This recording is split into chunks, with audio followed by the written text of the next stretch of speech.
The knock came after midnight, though knock was too deliberate a word for it. What Silas Vane heard beneath the howl of the blizzard was a scrape, a dull impact, then silence. He sat motionless beside the stove, with a whetstone in one hand and a skinning knife in the other. Wind hammered the cabin walls hard enough to sift white dust through the chinking. The iron stovepipe groaned. Somewhere beyond the shutters, a pine split under the weight of ice with a crack like a distant rifle. Then came the scrape again.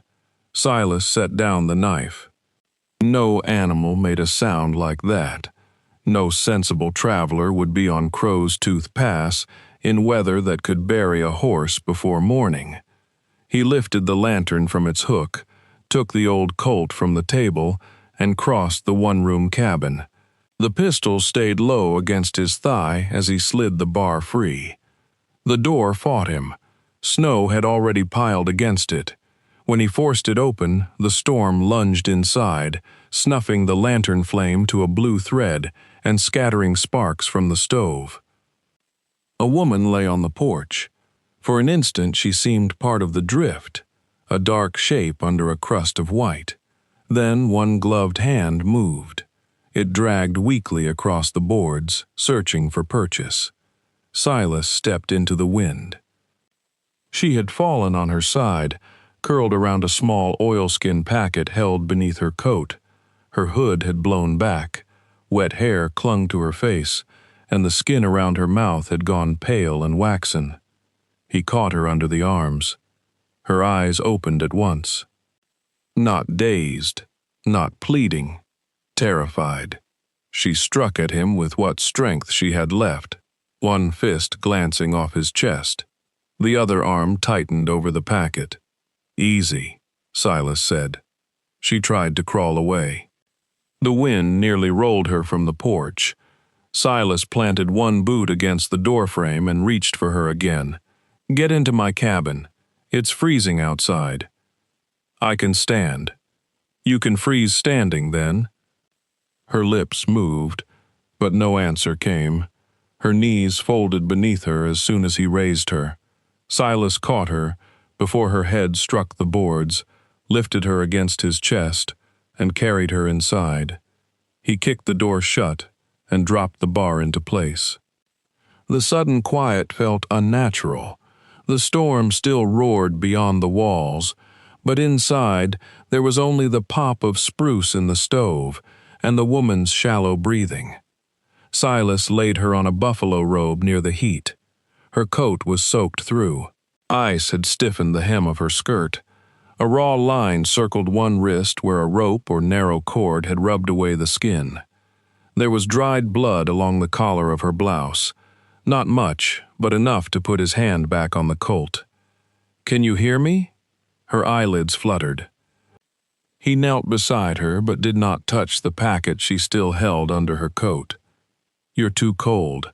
I need the wet things off." Her hand snapped around his wrist. The grip was weak. The warning in it was not. "Don't," she whispered. Silas looked down at her fingers, then at her face. "Keep your secrets. Lose the coat." For a moment, neither moved. Then she released him. He turned his back while she struggled with the buttons. Twice, he heard her breath catch. The third time, he heard the heavy fabric fall. Silas handed a wool shirt over his shoulder. "Put that on. It's yours." That explains the size. She did not laugh. He had not expected her to. When she said she was ready, he turned. The shirt hung nearly to her knees. She had wrapped the oilskin packet in the discarded coat and placed both arms over it. Silas fed the stove, then filled a basin with warm, not hot, water. He soaked 2 cloths and wrapped them around her feet after cutting away her frozen bootlaces. The toes were white, but not gray. She had been lucky, or stubborn enough to resemble luck. "What happened to your horse?" he asked. "Fell." "Where?" She closed her eyes. "Below the West Ridge." There is no trail below the west ridge. Her eyes opened again. Silas sat back on his heels. Try another answer. She stared at him across the rising steam. She looked younger now that the snow had melted from her lashes. Late 20s, perhaps. Her face had the drawn stillness of someone who had spent too many hours listening for pursuit. My name is Ruth Bell, she said. Didn't ask. A pause. You were going to. No. Her gaze moved to the shutters, then the door, measuring distance and thickness. Do people come here? Not twice. That almost drew something from her, a breath that might have become a laugh in another life. Instead, she pressed the oilskin packet closer. Silas poured broth into a tin cup and handed it to her. Small sips. She drank too quickly, coughed, and turned away. He waited. Outside, the blizzard erased whatever tracks she had made. By dawn, the pass would be sealed. If someone had followed her, they would either be dead below the timberline or waiting for the weather to break. Neither possibility pleased him. Who tied your wrist? Silas asked. Ruth pulled the sleeve down over the mark. No one. Then Rope has learned a new trade. I said I fell. You said your horse fell. Her jaw tightened. Do you question every stranger you drag in from the snow? I don't drag in many strangers. The cup trembled in her hands. She lowered it before he could see how badly. Silas rose and moved to the far side of the cabin. He added another split log to the stove, then checked the kettle and the shutter pins. He kept his movements slow. A frightened person sometimes feared kindness more than a weapon, because kindness demanded a decision. Behind him, cloth rustled. He turned. Ruth had opened the oilskin packet. Not fully. Just enough to slip 2 fingers inside. Silas saw the dull edge of metal. His hand settled on the Colt. Her eyes tracked the movement. Whatever you've got, he said, leave it where it is. She held still. If I meant to harm you, I wouldn't have warmed the basin. That proves you know how to warm water. It proves more than your story does. The wind struck the cabin with a long, low moan. Ruth flinched, then looked ashamed of it. Silas let his hand fall from the revolver. You can sleep, he said. I'll stay awake. That supposed to comfort me? No. He crossed to the table and resumed sharpening the knife, though the blade no longer needed it. The steady rasp of stone against steel filled the room. Minutes passed. Ruth's breathing slowed. Her shoulders eased a fraction. At last she lay down, still curled around the packet, and pulled the buffalo robe over herself. Silas watched the flame in the stove window. He had lived 6 winters on the pass, without hearing another person breathe beneath his roof. He had thought solitude would become silence if he gave it enough years. Instead, it had become a kind of noise, one he noticed only now that someone else was there. Near dawn, Ruth began to shake. Not from cold, fever. Silas found the cut behind her ear when he moved her hair aside.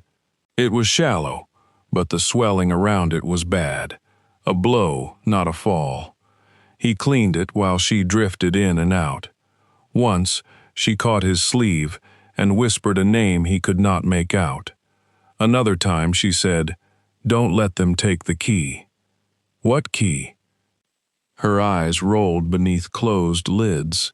Silas set a damp cloth across her forehead. The packet slipped from beneath her arm and struck the floor. A small object inside hit the boards with a hard metallic knock. Ruth woke at once.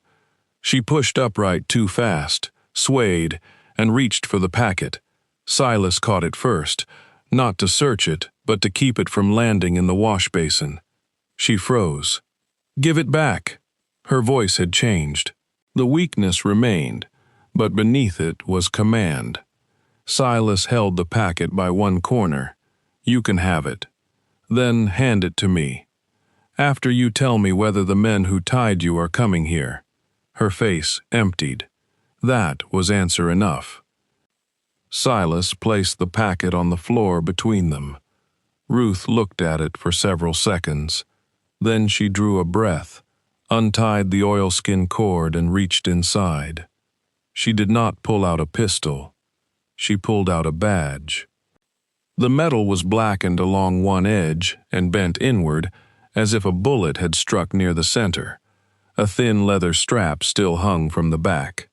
Ruth set it in Silas's palm. He knew its weight before he saw the name scratched into the reverse. N. Vane. The cabin disappeared. Silas saw a July afternoon 6 years earlier, two brothers standing beside a river gone brown with spring runoff. Nathan was 24 and proud of the new badge pinned crooked on his vest. Silas had taken a nail and scratched the letters into the back, while Nathan complained he was ruining government property. "So you'll know which body to claim," Silas had said. Nathan had stopped smiling. The memory vanished, leaving only iron in his hand and the woman watching him from the floor. "Where did you get this?" Ruth's eyes filled, but her voice did not break. "He gave it to me 3 nights ago." Silas closed his fingers around the badge. The bent edge bit into his skin. "Where is he?"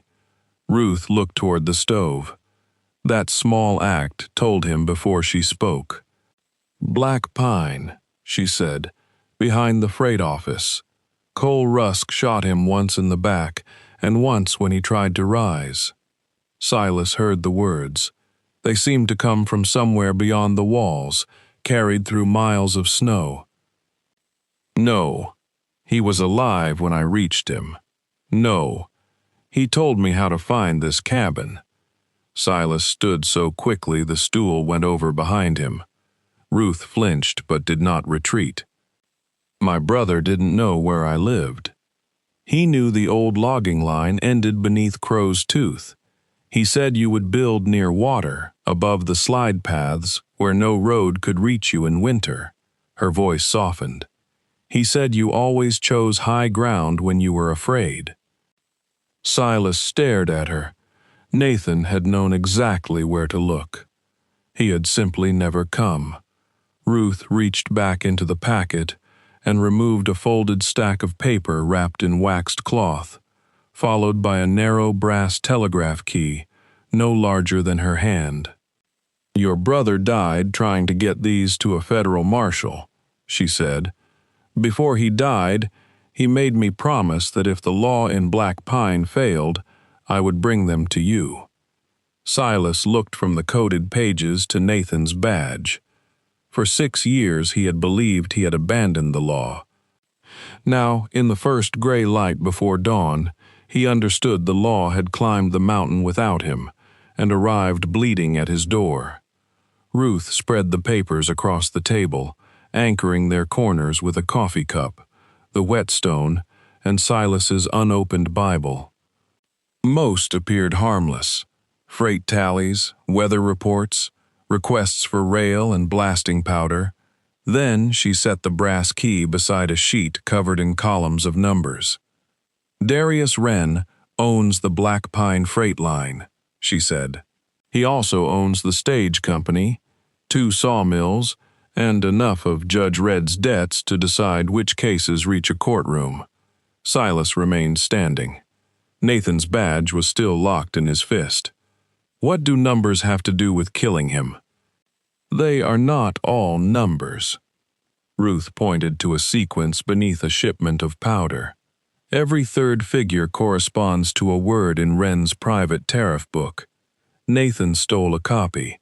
I found the pattern because the same impossible weights appeared whenever a settler refused to sell." She drew one page closer and read her penciled translation. "Move iron to Northcutt. Clear obstruction before survey party arrives." Obstruction. Families. The stove ticked between gusts. Ruth showed him another message. This ordered 6 crates of powder sent to Granite Notch. 2 days later, a slide buried 14 homesteads and the county road. Silas remembered the disaster. Newspapers had called it an act of God. Wren bought the claims afterward, she said. Nathan found one of the blasting crew. The man agreed to testify, so Sheriff Dobbins arrested him for horse theft. He was found hanged in his cell before morning. Silas set the badge down with care. Anger wanted movement. A saddle, a rifle, coal rusk beneath his hands. Instead, he asked, "How many copies?" "1 complete set. You carried the only proof through a blizzard. I carried the only proof I could trust. That is worse." "Yes." Silas turned toward the shuttered window. "When the storm breaks, I'll take you to the charcoal road. It runs east to Miller's Fork. The Marshall is west. You can reach a rail stop from Miller's Fork. Wren controls the rail stops." "Find another lawman." Nathan did. The words landed quietly. Silas faced her. "My brother made his choice. So did you." His palm struck the table. The cups jumped. Ruth recoiled, but did not look away. "You know nothing about my choices. I know Nathan rode here last autumn and turned back." Silas went still. Ruth drew a folded envelope from the oilskin. He recognized Nathan's forward-leaning handwriting before she placed it down. "He never sent this." Silas did not take it. "You read it." "No, those messages were my work. This was yours." He looked at his name on the paper until the letters blurred.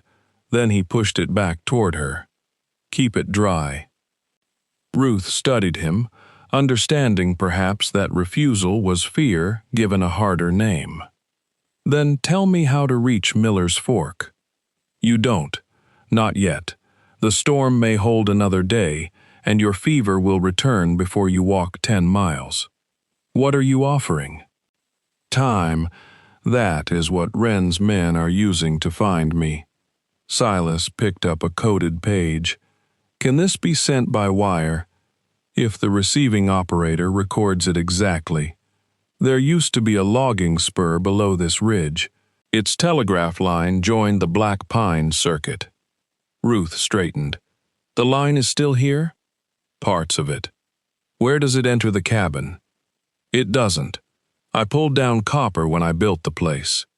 Her expression sharpened. "You cut up a telegraph line? For snares. You turned a communications system into rabbit wire. It was already on the ground. For the first time, warmth moved through the room that did not come from the stove." Ruth almost smiled. By afternoon, Silas had brought in a coil of dark copper, 3 porcelain insulators, and an old sounder green with corrosion. Ruth held the device as if it were a wounded bird. "This can work. It looks dead. So did I last night." They cleaned the contacts with ash and oil. Ruth reshaped a spring with his knife, then showed him how the key closed the circuit. "Current travels down the line," she said. "A sounder at the far end answers. If the wire is intact, if enough of it is, and if someone listens. Someone always listens when a dead line starts speaking." Silas glanced toward the window. "That may be the trouble." The wind weakened near dusk. Silas put on his coat and lifted the coil. Ruth followed. "No, you do not know which wire to join. I can follow instructions. You make snares from telegraph lines." He looked back at her. She had traded her ruined skirt for his wool trousers, belted twice at the waist. Her face remained pale, but purpose had returned to it. He handed her a fur cap. "Stay in my tracks." Snow reached Silas's thighs in the clearing, and nearly Ruth's waist. He broke the path while she carried the tools inside her coat. The nearest surviving pole leaned against a pine 30 yards downhill. One insulator remained on the crossarm. A black wire sagged from it and vanished beneath the snow. Ruth scraped away the ice. Copper core is sound. Can it reach Black Pine? Not directly. The spur joined the main line at Crow Creek Relay. That station is abandoned. The equipment may not be. Silas steadied the wire while she spliced in the new coil. Her fingers worked precisely despite the cold. When they stiffened, she warmed them beneath his coat sleeve, asking permission with a glance before touching him. He saw the rope burn around her wrist had opened again. Silas wrapped it with a strip from his handkerchief. Nathan said you were gentler than you wanted people to know, Ruth said. Nathan talked too much. He said the same about you. They carried the line inside and connected it to the key and sounder. Silas attached the return lead to an iron stake driven through the floor into damp earth. Ruth sat before the brass key. She tapped once. Nothing. She adjusted the spring, cleaned the contact, and sent a short call. The sounder gave a faint click. Ruth leaned closer. An answer? Silas asked. Line noise. She sent the call sign of Crow Creek Relay again and again. No operator responded. At last, the sounder jerked with a sharp, unnatural snap. That came from the line, she said. Black Pine? Someone testing continuity. Silas extinguished the lamp nearest the window. Ruth touched the key. I can send Nathan's warning. That doesn't mean that ripples are not felt down to this day.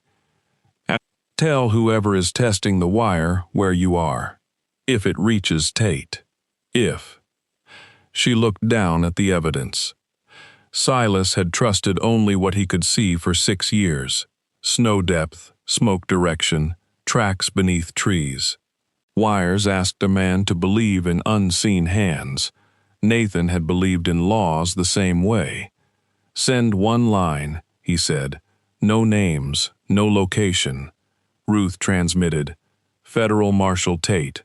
Hold westbound mail at Black Pine. Evidence of murder and sabotage coming. The sounder clicked each letter into the storm. When she finished, they waited. The key moved beneath her resting fingers. A reply came in broken bursts. Ruth wrote as she listened. Who sends? Before she could answer, the line went dead. Silas crossed the cabin, lifted his rifle, and opened the shutter 1 finger's width. The storm had ended. Moonlight lay blue across the clearing. Nothing moved. Then a lantern flashed far below the cabin. Once. Twice. A second lantern answered from the eastern slope. Silas closed the shutter and dropped the pin into place.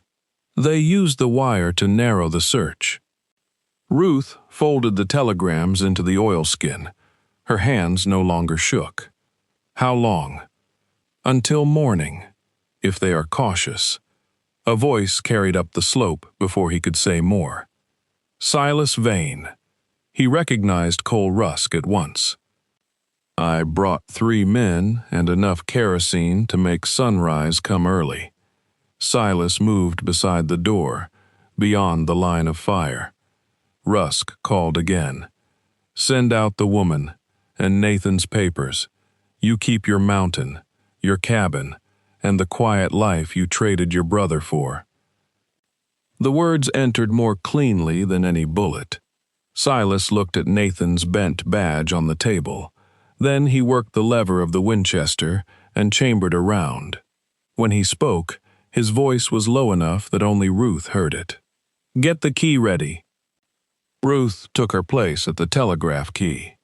Silas crossed to the front wall and raised his voice.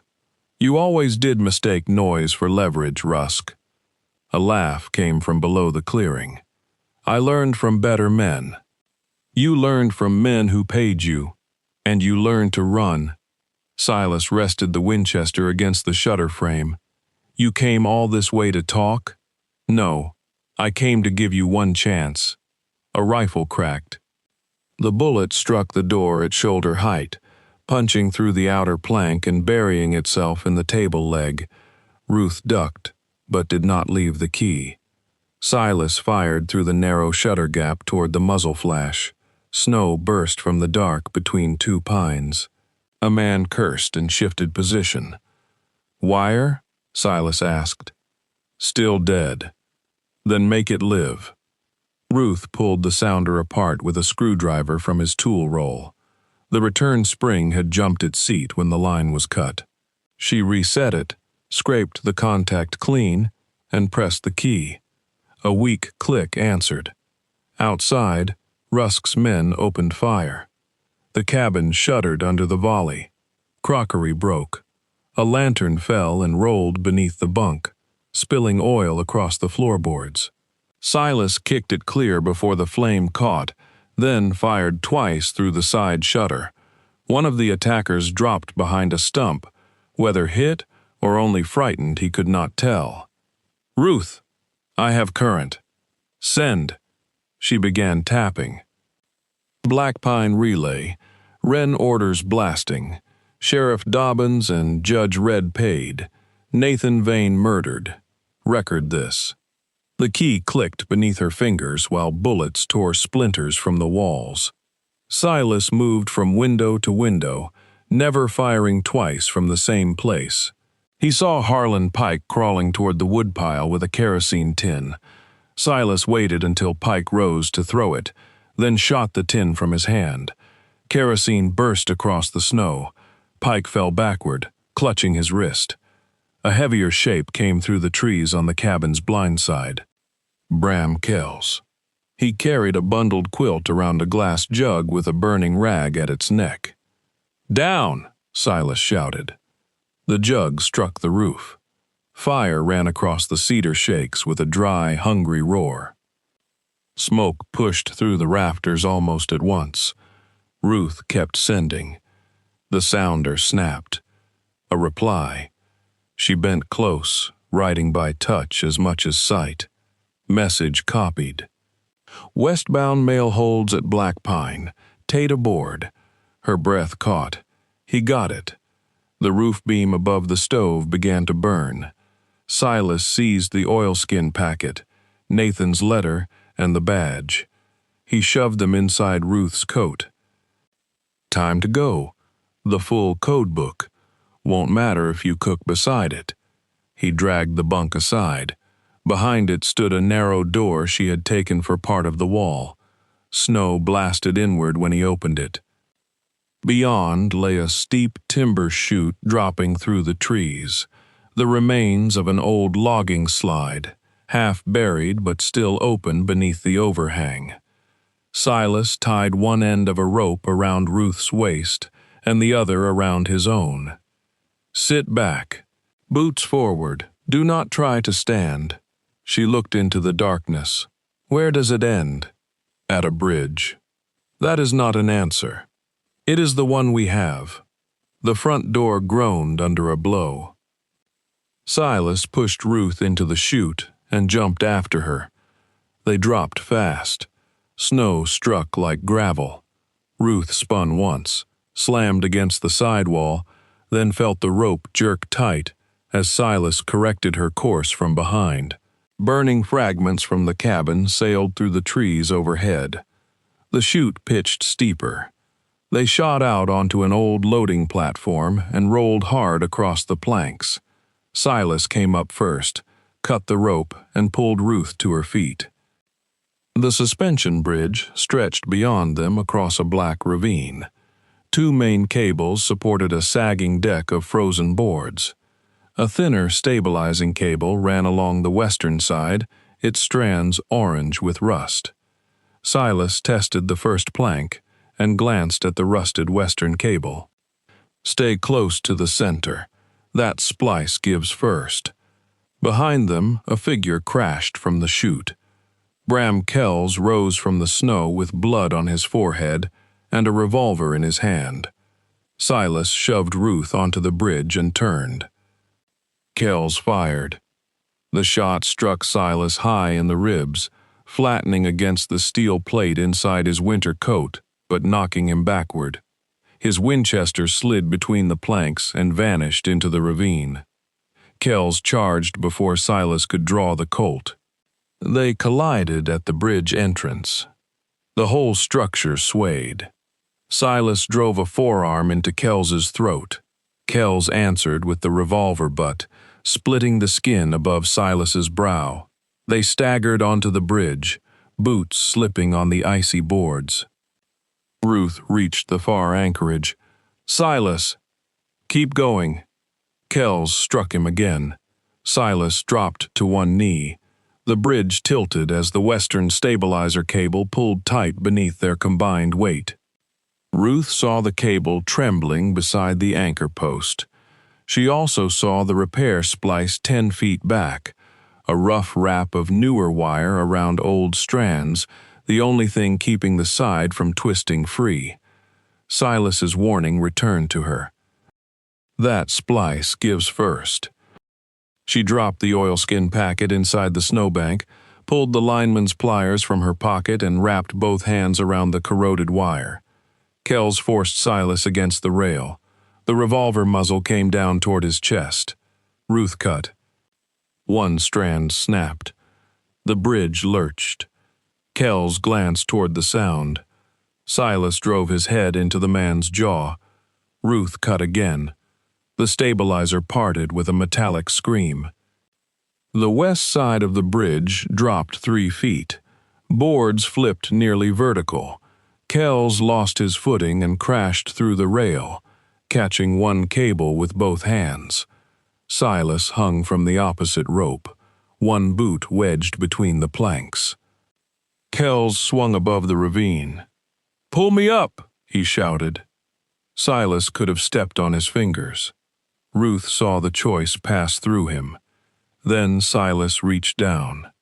Kells stared up, shocked. "Take my wrist," Silas said. Kells released one hand from the cable. His other glove slipped. For a heartbeat, their fingers touched. Then the rotten cable tore loose from the anchor. Kells fell with it into the darkness, striking the cliff once before the ravine swallowed him. Silas remained bent over the broken rail.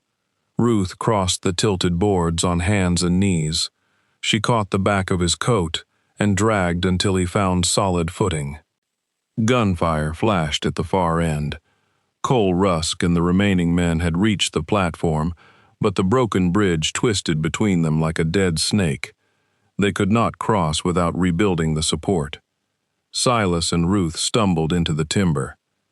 Only when the ravine and trees concealed them did they stop. Across the gap, flames consumed the cabin. The roof folded inward, sending a tower of sparks into the clear night. For 6 years, that house had been Silas's answer to every question the world asked of him. Now the door, the table, the bunk, and the walls he had raised alone burned in the same red light. Ruth stood beside him, one hand pressed to the bruise spreading beneath his coat. "I'm sorry," she said. Silas watched the roof collapse. "No," he answered after a long while. "You got the message through." He closed his hand around Nathan's badge inside his pocket. Behind them waited the abandoned line shack and the road to Black Pine. Ahead lay Wren, Rusk, and whatever remained of the law. Silas turned from the fire. "Come on," he said. "We finish what he started." The line shack stood beneath a shelf of rock, its roof bowed but intact. Silas forced the door with his shoulder and nearly fell through it.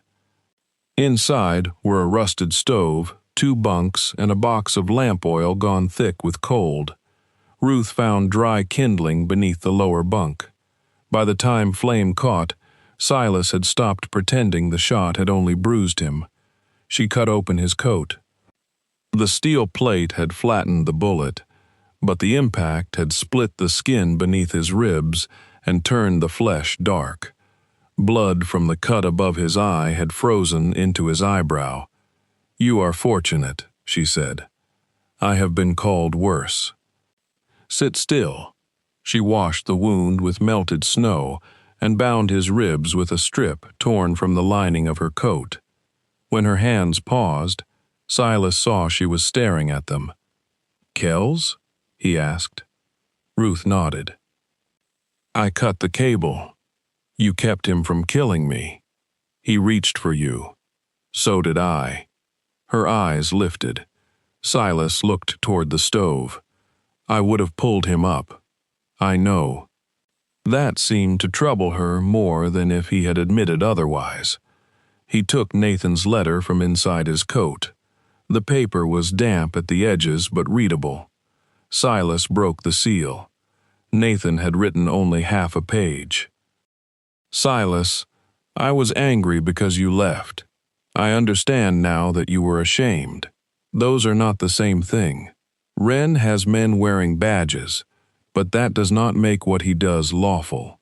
If I fail, do not avenge me. Finish the work, and when it is done, come down from the mountain." Silas read it twice. Ruth sat across from him without speaking. "He knew," Silas said. "He hoped. I told him the badge was only metal. Maybe he believed the man beneath it mattered more." Silas folded the letter along its old crease. For years he had imagined Nathan condemning him. The truth was harder to carry. Nathan had forgiven him before Silas had decided whether he deserved it. At dawn they left the shack. The storm had scrubbed the sky clear. Ruth supported Silas along the old service trail, though neither mentioned it. By noon, the telegraph poles led them down toward Black Pine Relay, a square building beside the tracks with a semaphore mast rising above its roof. No smoke came from the chimney. Silas stopped in the trees. Fresh horse tracks circled the station. A black rail car stood on the siding, polished brass bright against the snow. 2 men guarded the platform. Cole Rusk's gray horse was tied behind the freight shed. Then the relay door opened. Darius Wren stepped outside in a fur-collared coat, clean gloves on his hands, as if he had come to inspect property already purchased. Ruth watched the telegraph wire enter the building and followed it with her eyes to the semaphore lever, visible through the side window. Silas saw the moment she formed the plan. He touched her sleeve. "Whatever you are thinking, tell me first. If I tell you, you may stop me. That bad? That necessary?" She placed the oilskin packet in his hands, but kept the brass key and the code book hidden beneath her coat. Then Ruth stepped from the trees with both hands raised. "Darius Wren," she called, "I have come to make a trade." Wren smiled as if Ruth had finally learned reason. "Bring her in," he said. One guard took her arm. The other watched the trees. Ruth let herself be led inside. The relay room smelled of coal smoke and hot metal. A telegraph sounder sat beneath the window. The semaphore lever stood beside it, chained upright. Wren closed the door. "Where are the papers?" "With Silas." Rusk entered from the rear room, revolver drawn. "Then we bring him out." Ruth looked toward the window. "He will not trade for me." "No," Wren said, "but he may kill for you." Outside, Silas moved along the freight shed until he could see the platform guard. He threw Nathan's badge into the snow. Metal flashed. The guard bent to inspect it. Silas struck him from behind, caught the rifle, snatched the badge, and fired through the station window. Glass burst inward. Rusk turned toward the shot. Ruth drove her elbow into his wounded side, tore free, and slammed the relay room bolt into place. She reached the desk. The station key was gone, but the binding posts remained. Ruth pulled her brass key from beneath her coat, fastened the leads, and opened the code book. Rusk hit the door with his shoulder. Ruth began to send. "Darius Wren, ordered granite notch blast. Payments to Red and Dobbins recorded. Copies follow. Outside, Silas exchanged fire with the second guard, then crossed the platform as the man fled behind the black rail car. The relay door splintered. Rusk forced one arm through. Ruth sent the final payment codes, then seized the semaphore lever. The chain held.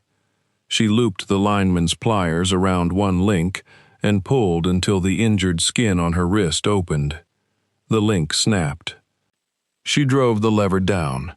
Above the roof, the signal arm fell across the track. A train whistle answered from the eastern bend. Wren drew a pistol from inside his coat. Silas came through the side door and shot the weapon from his hand.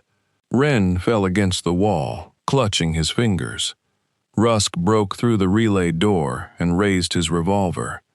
Silas fired first.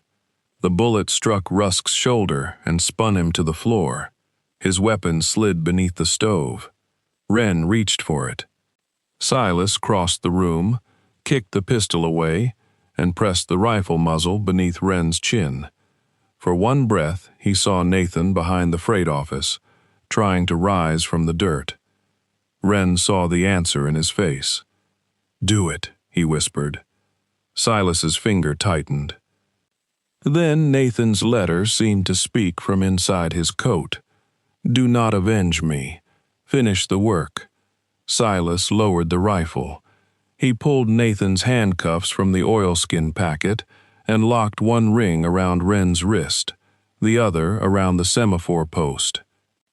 The westbound mail train entered the station in steam and shrieking brakes. Marshal Elwood Tate stepped down with 2 deputies. Ruth handed him the code book. Silas placed the decoded telegrams beside it. Tate read the first page, then looked at Wren. "Darius Wren, you are under federal arrest," Ruth testified in Helena 6 weeks later. She explained every code, shipment, and false weather report. Silas sat behind her with Nathan's badge in his palm. Judge Red and Sheriff Dobbins were indicted. The Granite Notch claims were returned to the surviving families. Cole Rusk traded names for a prison sentence. Wren received no bargain. When the hearing ended, Ruth found Silas outside beneath a clear winter sky. "Are you going back up the mountain?" she asked. "Yes." Her expression closed. Silas held out Nathan's badge. "There is a cabin to rebuild. It will need a telegraph." By the next winter, a new house stood above Crow's Tooth Pass. It had 2 rooms, a stronger roof, and a wire running down to Black Pine. Travelers found blankets near the stove, broth in the kettle, and Nathan's badge mounted beside the door. On storm nights, Ruth worked the brass key while Silas watched the trail. Whenever a lost rider saw the lamp burning through the snow, the door opened before the knock was finished.